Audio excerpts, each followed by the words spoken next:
எலியாவின் பயம்.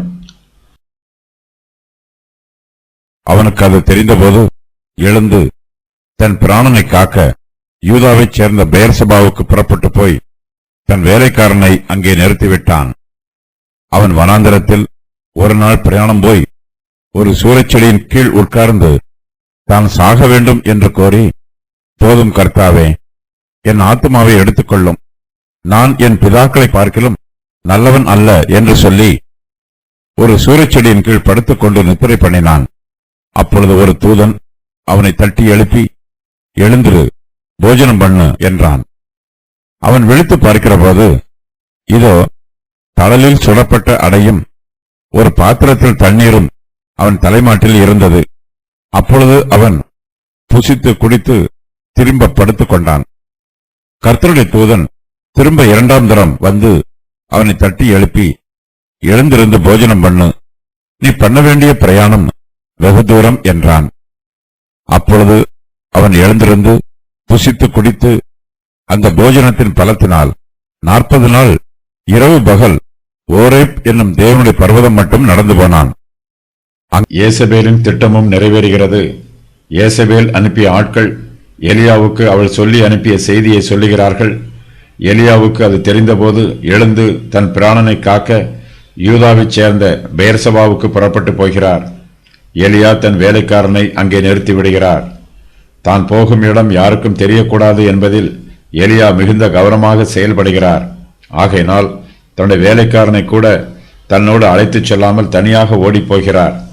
தனக்கு செய்தி கிடைத்த அன்று இரவே எலியா இஸ்ரவேலில் இருந்து யூதாவைச் சேர்ந்த பெயர்சபாவுக்கு தப்பித்து ஓடிப்போய் விடுகிறார். எலியா கர்மேல் பர்வதத்தில் கர்த்தருக்காக பக்தி வைராக்கியத்தோடு பேசினார். இஸ்ரவேலின் ராஜாவாகிய ஆகாபோடும் பாகாலின் தீர்க்கதரிசிகளோடும் சிறிதும் பயமில்லாமல் அதிக தைரியமாய் பேசினார். கர்த்தரும் கர்மேல் பர்வதத்தில் கூடியிருந்த எல்லோருடைய கண்களுக்கு முன்பாக அக்கினியினால் பிரதியுத்தரம் சொன்னார்.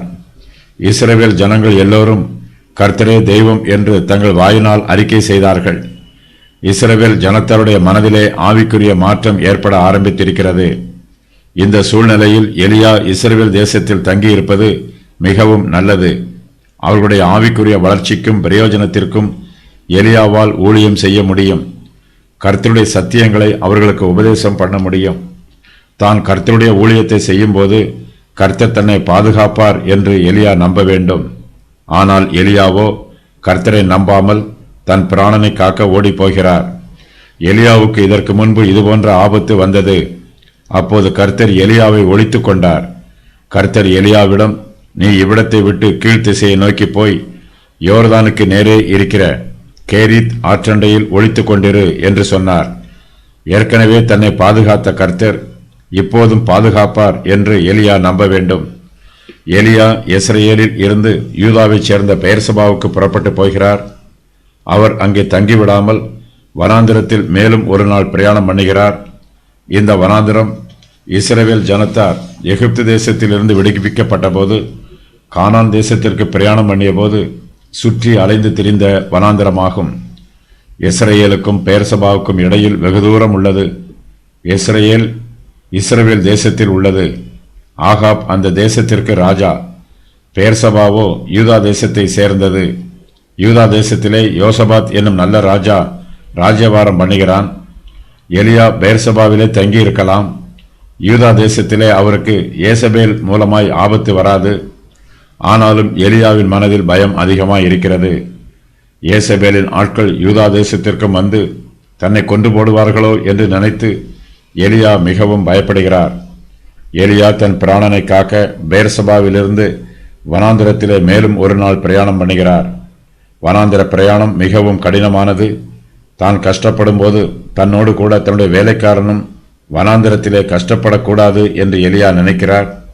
இதன் நிமித்தமாக எலியா தன் வேலைக்காரனை பெயர்சபாவிலே நிறுத்தி விடுகிறார். எலியா வனாந்திரத்தில் ஒரு நாள் பிரயாணம் செய்து ஒரு சூரைச்செடியின் கீழ் உட்கார்ந்திருக்கிறார். எலியா வனாந்திரத்திற்கு ஓடிப்போனாலும் அவருடைய மனதை விட்டு பயம் நீங்கவில்லை. இந்த உலகத்தை விட்டே போனால்தான் தனக்கு பாதுகாப்பு கிடைக்கும் என்று எலியா நினைக்கிறார். ஆகையினால் அவர் சூரைச்செடியின் கீழ் உட்கார்ந்து தான் சாக வேண்டும் என்று வேதனையோடு சொல்லுகிறார். எலியாவினிடத்தில் பிரயாண களைப்பு அதிகமாய் இருக்கிறது. அவர் சிறு பிள்ளையைப் போல அங்கலாய்ப்பில் பேசுகிறார். எலியாவைப் போல தான் சாக வேண்டும் என்று சொல்லுகிறவர்கள் மெய்யாகவே செத்துப்போவதற்கு ஆயத்தமாய் இருக்க மாட்டார்கள். எலியா தான் சாகக்கூடாது என்று நினைத்துத்தான் தன் பிராணனை காக்க வனாந்திரத்திற்கு ஓடி வந்திருக்கிறார். எலியா உண்மையிலேயே செத்துப்போக ஆயத்தமாய் இருந்திருந்தால் ஏசபேல் அவரை கொன்று போடுவதாக சொன்னபோது எலியா பயந்து ஓடி வந்திருக்க மாட்டார். எலியா ஒருவேளை ஏசபேலின் கையினால் சாக விரும்பாதிருந்திருக்கலாம். அவர் கர்த்தருடைய சமூகத்திலே செத்துப்போக ஆயத்தமாய் இருக்கலாம். கர்த்தருடைய கரத்தினால் சாவது ஆசீர்வாதம் என்று எலியா நினைத்திருக்கலாம். எலியா கர்த்தரிடத்தில், போதும் கர்த்தாவே, என் ஆத்துமாவை எடுத்துக்கொள்ளும், நான் என் பிதாக்களை பார்க்கிலும் நல்லவன் அல்ல என்று சொல்லுகிறார். அக்காலத்தில் பிரயாண தூரத்தை ஓய்வு நாள் பிரயாண தூரம் என்று அளப்பது வழக்கம். இது சுமார் 18 முதல் 30 மைல் வரையிலும் உள்ள தூரத்தை குறிக்கும். ஒரு ஓய்வு நாள் பிரயாண தூரம் என்பது சுமார் 1 மைல் ஆகும். எலியா ஒரு சூறைச் செடியின் கீழ் உட்கார்ந்திருக்கிறார். இது யோனாவின் சம்பவத்தை போன்று இருக்கிறது. எலியா தேவனுடைய வல்லமையான ஊழியக்காரர். கர்த்தருடைய வல்லமையை பிரத்யட்சமாய் பார்த்தவர். ரட்சிக்கவும் அழிக்கவும் கர்த்தருக்கு வல்லமை உள்ளது. கர்த்தர் எலியாவை வல்லமையாக பயன்படுத்தி இருக்கிறார். ஆனால் அந்த எலியாவோ இப்போது ஒரு ஸ்திரீக்கு பயந்து தன் ஜீவனை காத்துக்கொள்ள ஓடி ஒளிகிறார். எலியா அதிக தூரம் ஓடி வந்து விட்டார். இப்போதும் சாவதற்கு கூட ஆயத்தமாக இருக்கிறார். இவர் சாவதற்கு பயந்ததினால் தான் ஏசபேலை விட்டு ஓடி வந்திருக்கிறார். ஆனால் எலியா மரித்து போக வேண்டும் என்பது கர்த்தருடைய சித்தம் அல்ல. அவர் இன்னும் மரணத்தை ருசி பார்க்கவில்லை. கர்த்தர் அவரை சுழல் காற்றில் இழுத்து கொண்டார். எலியா இன்னும் மரிக்கவில்லை. இப்போது அவருக்கு 3500 வயதுக்கு மேல் ஆகியிருக்க வேண்டும். வருங்கால உபத்திரவ காலத்தில் எலியா 2 சாட்சிகளில் ஒருவராக மரிப்பார். மரணத்தை காணாமல் பரலோகத்திற்கு 2 பேர் எடுத்துக்கொள்ளப்பட்டார்கள் என்று பரிசுத்த வேதாகமம் கூறுகிறது. ஏனோக்கும் எலியாவுமே அவர்கள். மல்கியா 4, 5, 6 ஆகிய வசனங்களில் இவ்விரண்டு சாட்சிகளில் எலியாவும் ஒருவர் என்று ஏற்கனவே முன்னறிவிக்கப்பட்டிருக்கிறது. யோவான் ஸ்நானன் எலியா அல்ல. இவர் எலியாவின் ஆவியோடும் எலியாவின் வல்லமையோடும் இயேசு கிறிஸ்துவிற்கு பாதையை செம்மைப்படுத்த வந்தவர். மேசியாவின் 2ஆம் வருகைக்கு எலியா ஜனங்களுடைய இருதயங்களை ஆயத்தப்படுத்துவார். எலியாவை தவிர மரணத்தை காணாமல் வானத்திற்கு எடுத்துக்கொள்ளப்பட்ட மற்றொருவர் ஏனோக்கு ஆவார். இவ்விருவருமே நியாய தீர்ப்பை அறிவித்த தீர்க்கதரிசிகள். இவ்விருவரும் தங்களுக்கு நியமிக்கப்பட்ட காலத்தில் மரிக்க வேண்டும். ஏசபேலின் தீர்க்கதரிசிகள் செத்துப்போனது போல எலியா ஏசபேலின் பட்டயத்தினால் சாக விரும்பவில்லை. ஏசபேலின் கையினால் செத்துப்போனால் பாகாலின் தீர்க்கதரிசிகள் சந்தோஷப்படுவார்கள். கர்த்தருடைய நாமம் தூஷிக்கப்படும். ஆகையினால் எலியா ஏசபேலுக்கு தப்பித்து தன் பிராணனை காக்க வனாந்திரத்திற்கு வந்திருக்கிறார். எலியா வனாந்திரத்தில் தனிமையாய் இருக்கிறார். அவர் கர்த்தரிடத்தில், போதும் கர்த்தாவே என்று சொல்லுகிறார். இந்த வாக்கியத்திற்கு தான் ஜீவனோடு வாழ்ந்தது போதும் என்று அர்த்தமாகும். தான் கர்த்தருக்கு போதுமான அளவு ஊழியம் செய்திருப்பதாகவும் தான் கர்த்தருக்காக போதுமான அளவு பாடுகளை அனுபவித்திருப்பதாகவும் பொருள்படுமாறு எலியா போதும் கர்த்தாவே என்று சொல்லுகிறார். எலியா கர்த்தரிடத்தில் தன்னை பற்றி சொல்லும்போது தன்னையும் தன்னுடைய முற்பிதாக்களையும் ஒப்பிட்டுச் சொல்லுகிறார். நான் என் பிதாக்களை பார்க்கிலும் நல்லவன் அல்ல என்று எலியா கர்த்தரிடத்தில் மனவேதனையோடு சொல்லுகிறார். கர்மேல் பர்வதத்தில் தைரியமாக பேசின எலியாவின் வார்த்தைகளுக்கும் வனாந்திரத்திலே மனம் சோர்ந்து போய் பேசுகிற எலியாவின் வார்த்தைகளுக்கும் வித்தியாசம் உள்ளது. எலியாவைப் போல பெரிய தீர்க்கதரிசிகள் இதுபோல மனம் உடைந்து போக மாட்டார்கள். அவர்கள் தங்கள் ஆவியிலே இந்த அளவுக்கு சோர்ந்து போக மாட்டார்கள். கர்த்தர் எலியாவோடு கூட இருக்கும்போது எலியா நல்லவராகவும் பலமுள்ளவராகவும் இருக்கிறார். எலியாவுக்குள் இருக்கும் கர்த்தரே அவரை பலப்படுத்துகிறார். கர்த்தர் எலியாவுக்குள் இல்லை என்றால் எலியா மிகவும் சாதாரணமான மனுஷரைப் போலவே இருப்பார். எலியாவுக்கு கர்த்தருடைய உதவியும் ஒத்தாசையும் இல்லை என்றால் அவர், நான் என் பிதாக்களை பார்க்கிலும் நல்லவன் அல்ல என்று சொன்ன பிரகாரமாகவே இருப்பார்.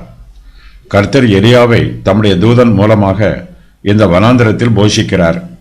எலியா பிராண களைப்போடும் பசியோடும் இருக்கிறார்.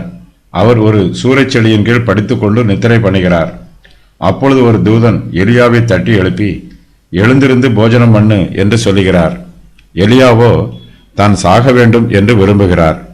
கர்த்தரோ அவர் ஜீவனோடு இருக்க வேண்டும் என்று விரும்புகிறார். எலியா இப்போது செத்துப்போவது கர்த்தருடைய சித்தம் அல்ல. கர்த்தர் எலியாவுக்கு ஒரு விசேஷித்த ஊழியத்தை நியமித்து வைத்திருக்கிறார். கர்த்தர் அவரை பாதுகாத்து அவரை உயர்த்த விரும்புகிறார். எலியாவை ஜீவனோடு பாதுகாப்பதற்கு கர்த்தர் தம்முடைய தூதனை அங்கே அனுப்புகிறார். கர்த்தர் எலியாவின் வார்த்தையை கேட்டு அவரை உடனே கொன்று போடவில்லை. எலியா கர்த்தரிடத்தில், போதும் கர்த்தாவே, என் ஆத்துமாவை எடுத்துக்கொள்ளும் என்று விண்ணப்பம் பண்ணினார். கர்த்தர் எலியாவின் விண்ணப்பத்தை அங்கீகரிக்காமல் நிராகரித்து விடுகிறார். கர்த்தர் எலியாவின் வார்த்தைகளை நிராகரித்தது போல சில சமயங்களில் நம்முடைய விண்ணப்ப வார்த்தைகளையும் நிராகரித்து விடுகிறார். கர்த்தர் எலியாவின் விண்ணப்பத்தை அங்கீகரித்திருந்தால் எலியா அப்போதே செத்துப் போயிருப்பார். அதுபோலவே கர்த்தர் நம்முடைய விண்ணப்ப வார்த்தைகள் எல்லாவற்றையும் அங்கீகரிப்பார் என்றால் நம்முடைய ஜீவனுக்கும் மோசம் வருவதற்கு வாய்ப்புள்ளது. சில சமயங்களில் நமக்கு எப்படி ஜெபம் பண்ணுவது என்பது கூட தெரியாது. கர்த்தரிடத்தில் கேட்கக்கூடாத காரியங்களை கேட்டு விடுவோம். கர்த்தரோ நம்மீது கிருபையோடு இருந்து நமக்குள்ளே தம்முடைய சித்தத்தை மாத்திரம் நிறைவேற்றுகிறார். கர்த்தருக்கு சித்தமான காரியம் மாத்திரமே நமக்கு வாய்க்கும். கர்த்தர் நமக்கு செய்கிற காரியங்கள் எல்லாமே நம்முடைய நன்மைக்கு ஏதுவாய் இருக்கும். எலியா கர்த்தரிடத்தில், நான் சாக வேண்டும் என்று சொன்னார். கர்த்தரோ எலியாவுக்கு தம்முடைய தூதன் மூலம் தழலில் சுடப்பட்ட அடையையும் ஒரு பாத்திரத்தில் தண்ணீரையும் கொடுத்து ஆதரிக்கிறார். எலியா ஒரு சூறைச்செடியின் கீழ் படுத்துக்கொண்டு நித்திரை பண்ணுகிறார். நித்திரை பண்ணிக்கொண்டே செத்துப்போக வேண்டும் என்பது எலியாவின் விருப்பம். ஆனால் கர்த்தருடைய தூதன் எலியாவை தட்டி எழுப்புகிறார். அவருடைய நித்திரையை கலைத்து போடுகிறார். அவர் எலியாவை எழுப்பி, எழுந்திருந்து போஜனம் பண்ணு என்று சொல்லுகிறார். எலியா விழித்து பார்க்கிற போது, இதோ தழலில் சுடப்பட்ட அடையும் ஒரு பாத்திரத்தில் தண்ணீரும் அவருடைய தலைமாட்டில் இருக்கிறது. அப்பொழுது எலியா புசித்து குடித்து திரும்ப படுத்துக் கொள்கிறார். எலியா படுத்துக்கொண்டு நித்திரை பண்ணும்போது தேவதூதன் அவருக்கு காவலாய் நிற்கிறார். தேவதூதன் எலியாவுக்கு போஜனத்தை ஆயத்தம் பண்ணுகிறார். அந்த போஜனத்தின் பலத்தினால் எலியா 40 நாள் இரவு பகல் ஓரேப் என்னும் தேவனுடைய பர்வதம் மட்டும் நடந்து போகிறார். கர்த்தருடைய தூதன் திரும்ப 2ஆம் தரம் வந்து எலியாவை தட்டி எழுப்புகிறார். எழுந்திருந்து போஜனம் பண்ணு, நீ பண்ண வேண்டிய பிரயாணம் வெகு தூரம் என்று தேவதூதன் எலியாவுக்கு சொல்லுகிறார். கர்த்தருடைய பிள்ளைகள் எங்கே இருந்தாலும் அவர்கள் கர்த்தருடைய பாதுகாப்பிலே இருக்கிறார்கள். கர்த்தருடைய கண்கள் அவர்கள் மீது நோக்கமாய் இருக்கிறது. அவர்களுக்கு கர்த்தருடைய பாதுகாப்பும் பராமரிப்பும் கிடைத்துக்கொண்டே இருக்கிறது. கர்த்தருடைய ஜனம் ஒருவேளை எலியாவை போல வனாந்திரத்திலே காணாமல் போனவர்களாக இருக்கலாம். அவர்கள் எங்கே இருந்தாலும் கர்த்தருடைய பார்வை அவர்கள் மீது இருக்கும். கர்த்தர் ஒருபோதும் தம்முடைய பிள்ளைகளை காணாமல் போகவிட மாட்டார். எலியா எழுந்திருந்து புசித்து குடித்து அந்த போஜனத்தின் பலத்தினால் 40 நாள் இரவு பகல் ஓரேப் என்னும் தேவனுடைய பர்வதம் மட்டும் நடந்து போகிறார். எலியா ஒரு சூறைச்செடியின் கீழ் படித்துக்கொண்டு நித்திரை பண்ணினார். அந்த இடத்தில் இருந்து ஓரேப் 180 மைல் தூரத்தில் உள்ளது. இந்த இடத்திற்கு எலியா 40 நாள் இரவு பகலாக நடந்து செல்கிறார். ஒருவேளை உபவாசத்தில் இருந்ததினால் அவரால் அதிக தூரம் நடக்க முடியாமல் போயிருந்திருக்கும். எலியாவுக்கு தேவனுடைய சித்தம் என்ன என்பது தெளிவாக தெரியவில்லை. ஆனாலும் ஓரேப் மலைக்கு போனார். இலக்கை நிர்ணயிக்காமல் எங்கும் போகக்கூடாது. இவருடைய செயல் மற்றவர்களுக்கும் ஒரு பாடமாக அமைந்திருக்கிறது. தன்னுடைய சுய சித்தத்தின் பிரகாரமாக தன் நேரத்தையும் பலத்தையும் செலவு செய்து எலியா நீண்ட தூரம் நடந்து போனார். அதனால் ஒரு பிரயோஜனமும் ஏற்படவில்லை. எங்கிருந்து புறப்பட்டாரோ அங்கேயே திரும்பி வந்துவிட்டார். எலியா ஓரேபுக்கு போக வேண்டிய அவசியமே இல்லை. ஓரேபில் எலியாவை பார்த்தவுடன் கர்த்தர் அவரை நோக்கி, எலியாவே, இங்கே உனக்கு என்ன காரியம் என்று கேள்வி கேட்கிறார். எலியா தன்னுடைய பிரச்சனைகளை எல்லாம் கர்த்தரிடம் சொல்லுகிறார். கர்த்தர் அவரை பார்த்து, நீ தமஸ்குவின் வழியாய் வனாந்திரத்திற்கு திரும்பி போய் ஆசகேலை சீரியாவின் மேல் ராஜாவாக அபிஷேகம் பண்ணி, பின்பு நிம்சியின் குமாரனாகிய யெகூவை இஸ்ரவேலின் மேல் ராஜாவாக அபிஷேகம் பண்ணி, ஆபேல் மேகலோ ஊரானான சாப்பாத்தின் குமாரனாகிய எலிசாவை உன் ஸ்தானத்திலே தீர்க்கதரிசியாக அபிஷேகம் பண்ணு என்று கூறி எலியாவை திரும்ப அனுப்பிவிடுகிறார். ஓரேபிற்கு போவதற்கு 40 நாள் அங்கிருந்து திரும்பி வருவதற்கு 40 நாள், ஆக மொத்தம் 80 நாட்களாக எலியா தேவையில்லாமல் பிரயாணம் பண்ணியிருக்கிறார். எலியா சூறைச்செடியின் கீழேயே கர்த்தரிடத்தில் ஜெபித்து கர்த்தருடைய வார்த்தையை பெற்றுக் கொண்டிருந்திருக்க வேண்டும். எலியாவுக்கு எங்கே போக வேண்டும் என்று தெரியாது. ஒரு குறிப்பிட்ட இடத்திற்கு போக வேண்டும் என்னும் திட்டமோ தீர்மானமோ எலியாவினிடத்தில் இல்லை. போஜனத்தின் பலம் எலியாவை எங்கே நடத்துகிறதோ அங்கே எலியா புறப்பட்டு போகிறார். எலியா 40 நாள் இரவு பகலாக நடக்கிறார். இந்த 40 நாட்களில் அவருக்கு பசி உண்டாகவில்லை, தாகம் உண்டாகவில்லை. எலியா இரவும் பகலும் நடக்கிறார்.